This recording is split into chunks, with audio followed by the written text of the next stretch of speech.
தீபாவளிக்கு நான் ஒரு கப்பு உளுந்து எடுத்துருக்கிறேன். என்னடா உளுந்துன்னு பார்க்குறீங்களா? நான் சாங்கிரி தான் செய்ய போகிறேன் மக்களே.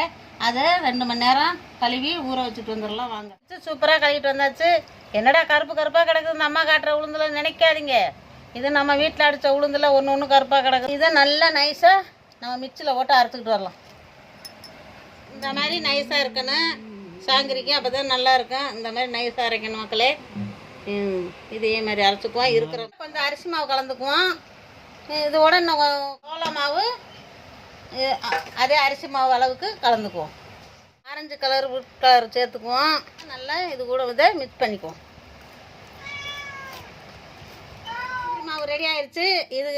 இது கொஞ்சம் நேரம் இருக்கட்டும். நம்ம போய் அதுக்குள்ளே சீரா ரெடி பண்ணிடுவோம். 2 கப்பு சர்க்கரை எடுத்துருக்கிறேன். அதே கப்பில் 1.5 கப்பு தண்ணி ஊற்ற போகிறேன். இதை கம்பி பதமெல்லாம் வேண்டாம். நம்ம இதை காய்ச்சி எடுத்துகிட்டு வந்துடலாம். ஜீரா வரைக்கும் தண்ணி ஊற்றியாச்சு. இது சர்க்கரை கரையட்டும். இது பால் கவரில் இந்த மாவை எடுத்து வச்சாச்சு. வாங்க நம்ம சாங்கிரி பிழியலாம். மிதமான சூட்டில் சாங்கிரியை போட போகிறேன்.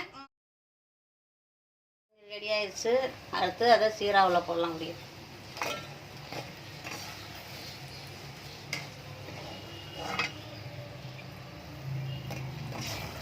நல்லா மொறுன்னு இருக்குது பாருங்கள். நல்லா சூப்பராக இருக்குது பாருங்கள். நாளைக்கு நீங்களும் ரெடி பண்ணி பார்த்துட்டு கமெண்டில் சொல்லுங்கள் மக்களே. சூப்பரான சுவையான ஸ்வீட்டு ரெடி ஆயிடுச்சு தீபாவளிக்கு. சூப்பராக இருக்குது மக்களே.